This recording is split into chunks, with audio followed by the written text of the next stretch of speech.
Good evening. This is Maestro Cortello with a Dawn of War 2 Retribution Elite podcast. Today we have a 2v2 on, I believe, Ruins of Argus is the name of this map. It's not a very commonly seen map, even though it's been around forever. I actually really like it. And our first player right here is Soom. Soom is playing as the Force Commander, a Blood Raven's Force Commander even.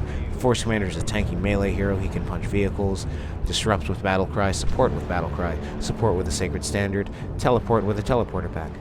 His teammate is Swat858. Swat is playing as the Warp Spider Exarch. The Warp Spider Exarch is a teleporting commander who is taking refuge in this hut. And he can teleport around, do some decent range damage. He's actually, he's not that powerful in range, but he's just a ranged hero, and more importantly, he can teleport, and he's generally almost always covered. On the other side, we have Floid playing as the Hive Tyrant, and he is standing around and not doing anything. Now he sees some scouts that he decides he wants to eat. The Hive Tyrant is one of the tankiest of tanky melee heroes, has the highest starting health, and he can become even tankier since he can also get an energy shield of his own or an ability that can make him invulnerable. And finally, we have X-Ray Dog, also known as X-File. Good player, playing as the Plague Champion. The Plague Champion is, I find him to be a strange hero, and I often just saying things like the fact that, one, he can almost be kind of like all three Space Marine heroes combined, just not all at the same time, but he has the potential to be like the Force Commander, like the Apothecary, or like the Tech Marine, with healing, repairing, as well as being a tanky melee hero. And it looks like from some of the early pressure that Swat has been exerting, that X-Ray Dog has been having trouble he's actually been having trouble like getting his own power point. It looks like he finally got it off. He could probably throw down a node on it. I'm actually surprised by the lack of power nodes from the red team, considering they can afford to put them down. And we also, the lack of a power node over here is actually going to result in this being captured or decapped by the red team. They definitely could have afforded putting a node over here, considering they put a full power farm on their northern power farm, or on northern power point. Now we have some very, very interesting builds, mainly out of Soom, going for triple scouts as well as, right now, double devastators. Now it's actually really, really strange to see triple scouts.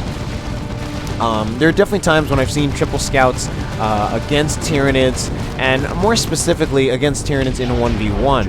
And part of that is for mobility and map control. You don't need mobility and map control as much in 2v2 as you do in 1v1, which is part of the reason it makes it a little surprising for Soom to get these scouts. Since although scouts have a lot of utility as far as their mobility, their capping power, when it comes to straight up fighting, they are just worse than tactical marines. And of course they are a lot more. They are much cheaper, but just buying more scouts with all that extra requisition doesn't actually give you, at least in their bolter form, doesn't actually give you better firepower.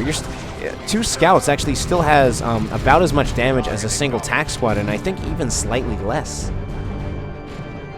One of the other things that's very interesting about this map that we have already seen a lot is that there are quite a few buildings on this map. There's this building at the bottom, as well as the buildings at the top. And we've seen both players so far and this building right here, we've seen the players actually using the buildings. So that's very interesting because it forces an anti-garrison response from pretty much everybody. Because you know that your opponent can use the garrison, you can use them as well, so pretty much everyone is going to be getting some kind of anti-garrison. And that's significant because some races are better at getting anti-garrison than others.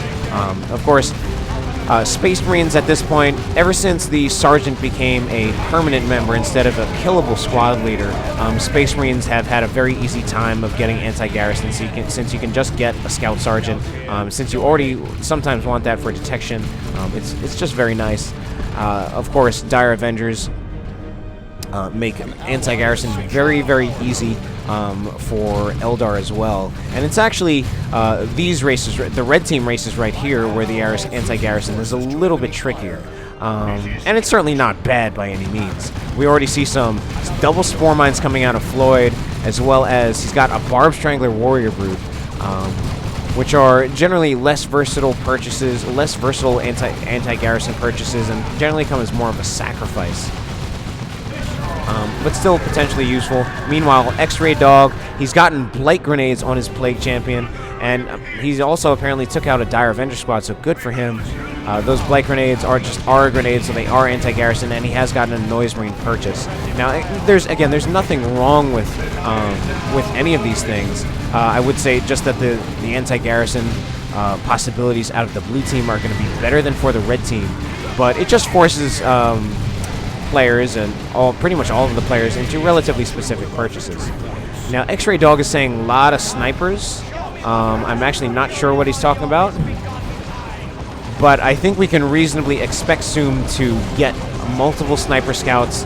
If not 2, then possibly all snipers on all 3 of his scouts. And we even have a 3rd Devastator coming out from Soom, which actually reminds me about the fact that one of the main things Soom is known for, he's actually a Tyrant player, and he's known for getting a lot of Raveners, and to the point where it's actually called getting a Soom of Raveners. And Soom was actually used as a noun, much in the way like a word like a bunch of Raveners or a ton of Raveners. It became a Soom of Raveners. So right now Soom is living up to his name with a different race. He's got a Soom of Scouts and a Soom of Devastator Marines.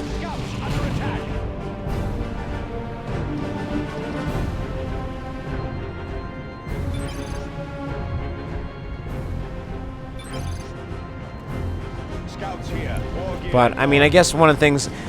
Now, Soom's build, he's gone for triple Scouts and triple Devastators. He's going to be placing a lot of... He's basically putting his... He's relying on units that are relatively squishy. All of these units. The Scouts, the Devastators. So he's relying on units that could actually die very easily. But it means he's getting a lot more units out on the field. And I actually think he's doing very, very well with it. And he's especially doing great with this Power Sword Force Commander. I actually think that's a great answer as a way of putting a lot of pressure on a Warrior Brood really early on. Because that Power Sword is just going to be... Oh, it's absolutely... It killed the Warrior Brood, did it? No, no. It didn't? Wow. I mean, but let's see. It looks like Floid got doubled. It's going to be the end of this Brood Nest. And Floid is saying 2. Meaning he got doubled. But, I mean, part of the reason he got doubled was the fact that Swat lost most of his units. So he's going to have a lot of trouble actually just fighting one person. Now, they doubled Floid, which should be something good for the red team. But part of what they're struggling with is that because Swat was pretty much losing in his lane, he suffered a power bash on his side because there were Noise Marines. Meanwhile, the red team, although Floid was getting doubled, the red team still has all of their power farms. But this triple Devastator, I actually love the sound of heavy bolters. So the sound of three heavy bolters going off is music to my ears. And this is actually probably going to be a dead Hormigaunt Brood. Just needs everything to shoot at it, and yeah, wow. So unfortunately, Floid has lost a ton of stuff at this point, and was kind of not really paying attention with that Hormigaunt Brood. He just lost track of it. But Soom bunching up a bit with all of his units. He's got so many units, but he's got narrow corridors to work with, these steps. But he's going to be able to have a lot of overlapping arcs of fire with all of these Devastators. And Devastators are a suppression team that actually does do some decent damage. Certainly better than a Havoc. So, I mean, the Devastators definitely will get kills on even things like all these Termagants. And that Power Sword is being absolutely awesome against this Warrior Brood. Now, down over here, we have a Wraith Lord out from Swat, and he's going for a second squad of Howling Banshees, which I'm kind of surprised. But one of the reasons he might be choosing to do that is the fact that right now we have double Chaos Space Marines and only one squad of Heretics. So, at least right now, X-Ray Dog may not necessarily have great counters to double Howling Banshees. It's going to be very vulnerable to melee, and it could also force some warrior purchases from this Plague Champion, get him to give up the Bolter in favor of most likely a Plague Fist. Yeah, I mean, Plague Fist would probably pretty much be the best thing and almost the necessary thing that he would need to get to deal with all of this. He does have his, of course have his Heretics, but I think with double Howling Banshees, the Heretics alone might not be enough, although I could be wrong, but at the same time, there are all these other units here, and we might even have one Howling Banshee. No, they'll be fine. Ooh. And a special attack from that might even wipe a Chaos Space Marine squad, but actually one model still managed to get out of there. So still a very close call. So this build actually, at least right now, working out for Swat, but he's getting chased down now by the Plague Marines. The Plague Marines don't do a whole lot of damage, but they are going to snare. I think Swat is actually just going to come up with the Warp Spider Exarch. He's going to go try to tie up the Plague Marines, and he's even upgrading to the Power Blades. And those Power Blades, the Warp Spider Exarch definitely is unique in the sense that he can be pretty effective in both ranged and melee, and getting these Power Blades makes him pretty effective in melee. And he's not doing the kind of damage that you would get out of, say, like a Commissar or a Force Commander, but you're still getting heavy melee on a hero, and heavy melee on a teleporting hero, which is extremely, extremely valuable. But these scouts are actually turning out to be extremely effective against the warriors, as well as this Force Commander. So it actually seems like Soom, I mean, aside from just having way more units, it's actually the Space Marine swarm that's actually overwhelming the Tyranids. We're going to have, yeah, definitely a Warrior Brood model was going to explode right there, and there's going to be some Synapse Backlash. And we already have, or not already, but we have some Gene Stealers. So at this point, we might see a Adrenal Gland upgrade out of Floid on his warriors, which would make all of his, well, would make the Warrior Brood a bit more tanky, as well as the Gene Stealers. But the only issue with that is that he still has to deal with triple Devastators, and he might not really. And it actually makes it really surprising that Floyd got these Gene Stealers, to be honest.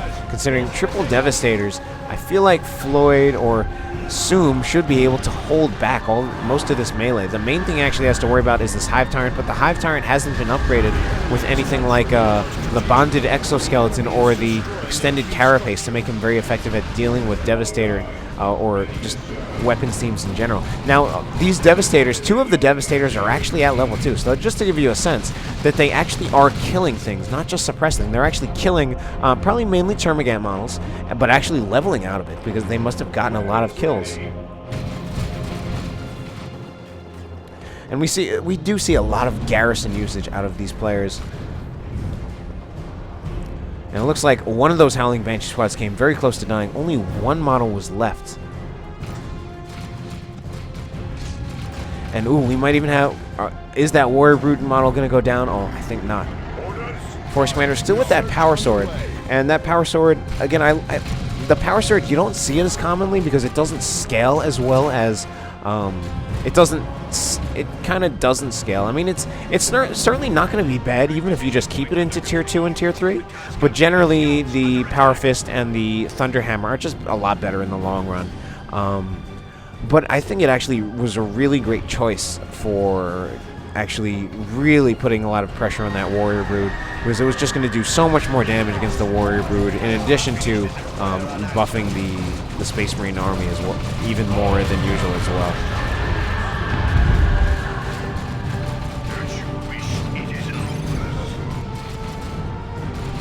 And it looks like Swat actually lost his Wraith Lord, still has those double Howling Banshees, and these double Howling Banshees, it's surprising to see that from someone. It's a very uncommon build, and there have definitely been people who have said that like it's not a good build because of how much it can potentially bleed, but at the same time, it really does have a huge amount of kill potential and squad wipe potential. As it is, even single Howling Banshee squads are known for their ridiculous ability to wipe squads. I've been on the receiving end of double Howling Banshees builds at a few times, and you really can lose some squads in some really astonishing ways against double Howling Banshees. Although it doesn't actually look like it's working out that well for Swat right now. He's still relatively disadvantaged. Looks like we got a Plague Cloud on this low health Devastator Marine squad. Actually going to force it off. Oh, and then here this will probably have a Termagant Brood go down. No, it looks like they're actually going to get out of there. And the line of sight is blocked from the sniper rifles.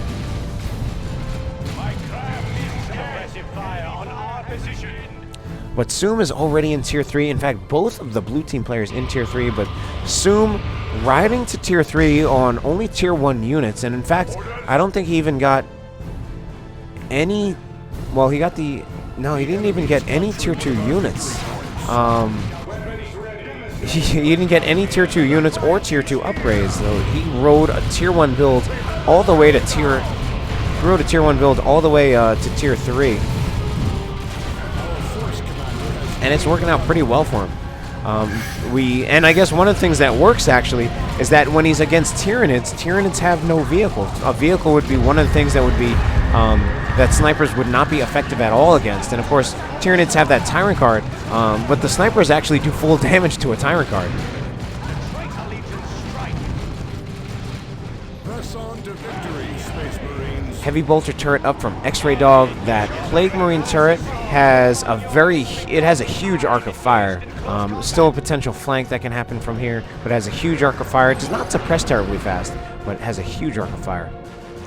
And we still have one Barb Strangler Warrior Brood. Again, probably just keeping it because he needs something, actually, for anti-garrison. But both... Wow, it actually seems like Floid and X-Ray Dog really struggling because they're both kind of stuck in tier 2 and not doing that well on resources. We're having tier 3 vehicles come out from Soom. Whoa, Soom already has a Predator and he's getting another one. We might see a Soom of Predators, except for the fact that he's pretty much pop capped and can't get a third one.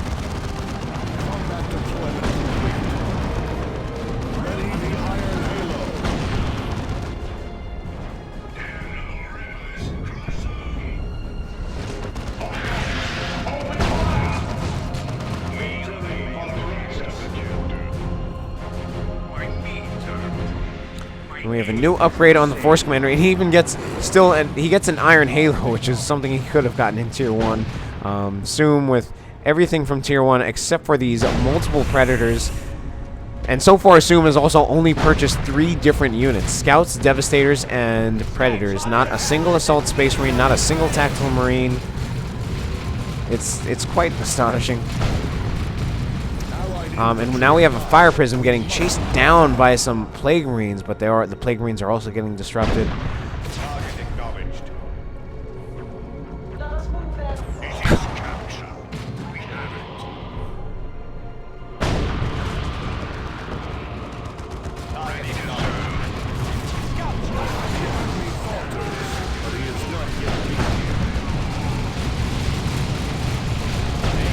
Now this triple scout build, it's actually getting overrun a bit, and certainly because of the slow firing rates of sniper rifles, they are going to have trouble dealing with such a huge blob like that. Now, unfortunately, it looks like Swat right there.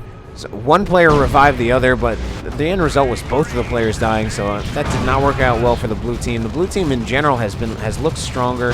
Well, actually, it's mostly Soom who has been really incredible with his build that I have a feeling some people are not going to like. Definitely multiple snipers is a build that people have considered cheesy, multiple devastators, and just the fact that he's getting only 3 different units. I personally don't have a problem with it. I'm more of a, to be honest, I am more of a like just use what's in the game kind of person. More of a blame the game and not the player kind of person, and I don't blame this game because I love this game. Well, maybe sometimes I do. Orbital bombardment in any case, and wow, that was an awesome orbital bombardment. He like the orbital bombardment is kind of hard to use, but he was actually able to do it so that it actually tossed Termagants into the other beams, and the result was actually that 2 Termagant broods died from that. So Floyd lost all of his starting squads. He has no more Termagants or Hormagaunts, which, I mean, he loses those squads, so he's not going to have that range DPS. He won't have those snares that would be very effective against something like Terminators or Seer Council. But, I mean, at the same time, that kind of clears your population. Usually, I feel like it clears Tyranid population to just bring out the Tier 3 train of Carnifexes and Swarm Lords. Floyd actually not doing that well on resources to put out either of those units too soon.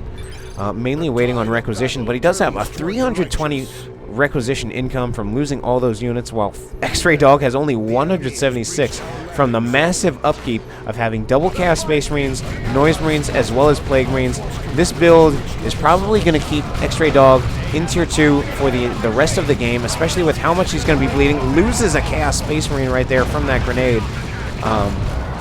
With how much he's going to be bleeding from those scouts, as well as from those predators, and just from having such an upkeep-intensive build.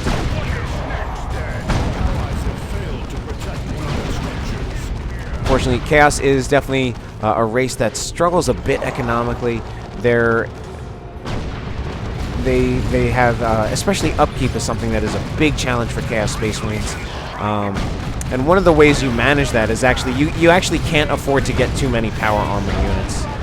You really need to balance out, generally need to really balance out power armor units with heretics, as well as vehicles with Chaos. So we also have a Plague Cloud, maybe an Eldritch Storm right here, or a Singularity. Singularity actually maybe saving this Predator. Whoa, that was a big Singularity. But actually the Predator dies from the Plague Cloud because the Plague Cloud is heavy melee damage. And we even have some Gene Stealers that did not get to steal any genes. And Floid has nothing. I mean, he's in Tier 3. He's getting out his first Carnifex. But X-Ray Dog pretty much stuck in Tier 2. Bleeding horribly from all of his units. And again, an upkeep-intensive build with the kinds of units that he has, since most of those Chaos Space Marine units are just pretty high on upkeep. And sometimes it really would be nice if you could actually effectively put so many power armor units out on the field, because like ideally you would really want like two Chaos Space Marines would be really nice if you could actually afford it. A Blastmaster is nice. Raptors are nice. But you kind of have to pick and choose, since you can't afford to have too many of them, actually, because it's just usually just too much of a strain on your upkeep to have as many power armor units out on the field as X-Ray Dog had. And I mean, I guess he technically didn't have that many, since he had the double Chaos Space Marines and the Noise Marines. But then there are also these Plague Marines, and they're also, again, just going to make Chaos pretty upkeep intensive. While also the fact that X-Ray Dog is bleeding from every single one of his units, and bleeding quite a bit. He's got double Plague Marines firing at this Predator. Soom is, I think Zoom lost one Predator, but he's going for another. So Soom has still only bought 3 different units in this game. And the only Tier 3 purchases he's made have been these Predators. Because he got all Tier 1 Warriors and all Tier 1 squads. And oh, Howling Banshees. I think one Howling Banshee squad there actually just went down. This one right here, it does make it back though. And we have double D cannons? Yeah, we have double D cannons from Swat. Double D cannons is going to be very good for victory point denial, and would allow the red team, or the blue team rather, to hold on to some VPs. Especially, it looks like he's going to keep them in the middle though, to actually try to win engagements. Here goes another Singularity, I think. So there goes the Singularity, pulling in a few units, mainly pulling in the Noise Marines, but Singularities, I mean, it certainly is good disruption, although it doesn't seem to have quite the killing potential against power armor units as it does, or basically just these more durable units, whereas it can actually give something like Heretics or Guardsmen. It can give the infantry squads. We have another turret going down right here to protect this VP, that massive firing arc. And we have a Brood Nest from Floid going to reinforce and give some healing to whatever units are here. So, but this is going to be a little bit tricky. The Warriors certainly can't, I don't think, can really fight the Banshees, but here's the Plague Champion. And we do have some more backup.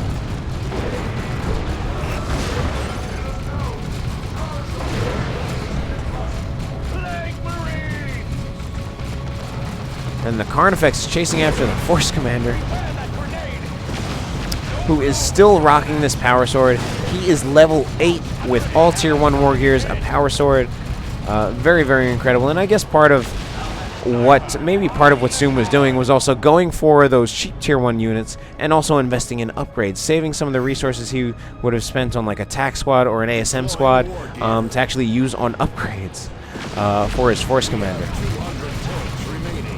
And then I guess one of the other great things is that managed well, it actually looks like Soom is bleeding quite a bit from his scouts, but if he really managed them well, he could actually prevent a lot of bleed on his squads because of scouts doing burst damage and should be able to stay away, whereas the Devastators are suppressing and preventing the opponent from putting out much damage. He certainly has preserved his squads. He has he's got level 3 Devastators, 2 squads of level 3 Devastators and a level 2 Devastator, and every single one of his scouts is level 4. And here we go again, double Predators with las cannons fully upgraded, one of them level 2.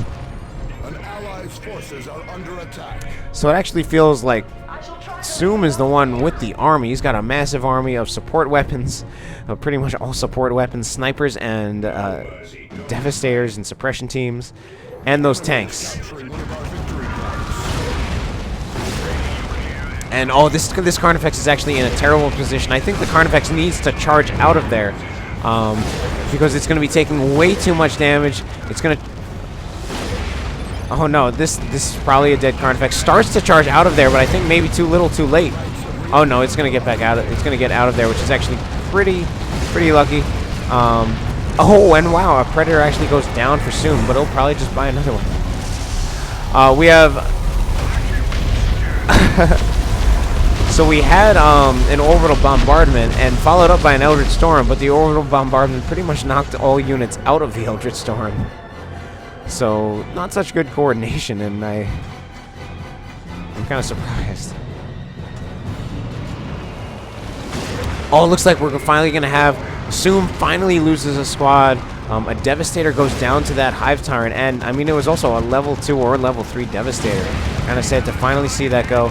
Maybe this Predator might be in a little bit of trouble as well, being chased by this Hive Tyrant. Now has upgrades, Bonded Exoskeleton for invulnerability, Crushing Claw for heavy melee, one of the most powerful commander weapon in the game, these Crushing Claws.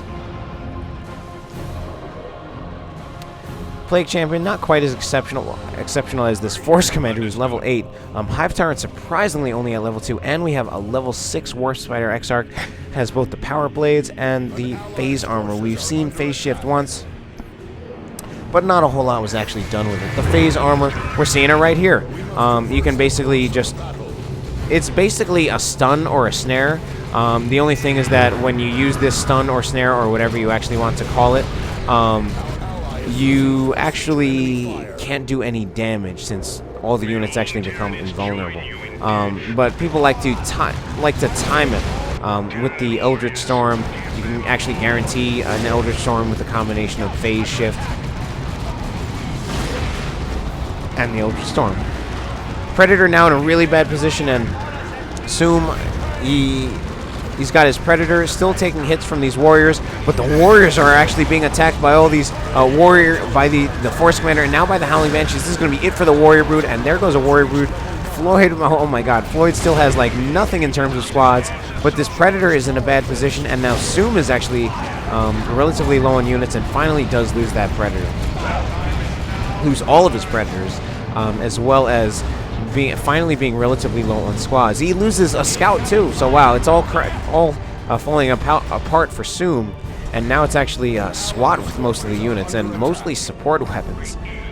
2 Shurikens, 2 D-Cannons, a Fire Prism. Again, these are all very support-oriented units.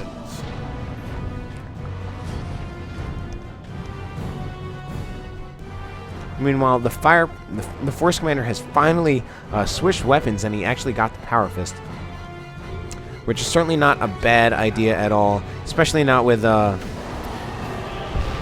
Carnifex walking around. He could do a lot of damage to that Carnifex. If X-Ray Dog chose to get a Dreadnought, although it doesn't look like he will. X-Ray Dog, and again, one of the things with Chaos is basically getting just all squads. There's just something about that that is, like, not really not really optimal, I guess I would say. Because X-Ray Dog is doing it, but it means he's going to be bleeding from every single one of his units, as well as having the upkeep. So bleeding and having upkeep.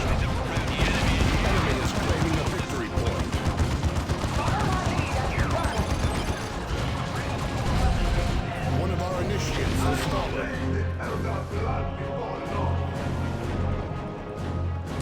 And, I mean, X-Ray Dog is pretty much stuck in Tier 2 with his build.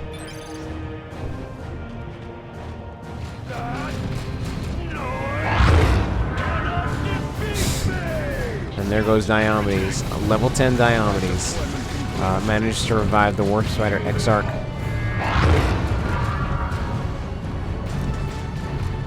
And let's take a look at the damage this Force Commander is going to do if he ever actually decides to punch those Noise Marines, which he actually does not even get a hit off.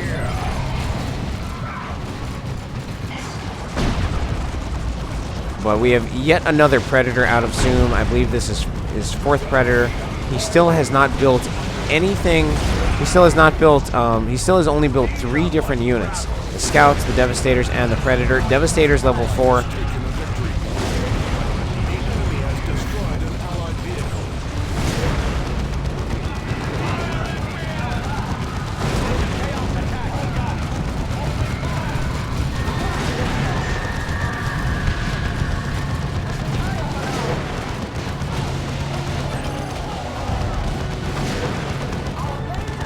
Blade Cloud, and it's actually as dominant as I feel Soom has been in this game.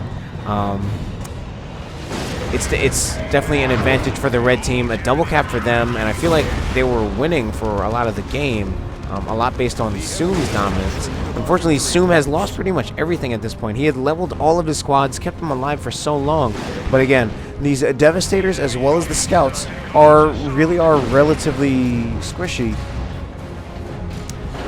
Although, I mean, a lot of races, I think they lose their squad. They actually can lose their squads the way this can happen, just because their squads are squishier, especially with Eldar, Imperial Guard. And here we go, actually with some Assault Terminators. So we finally have a different unit out from Soom, some Assault Terminators.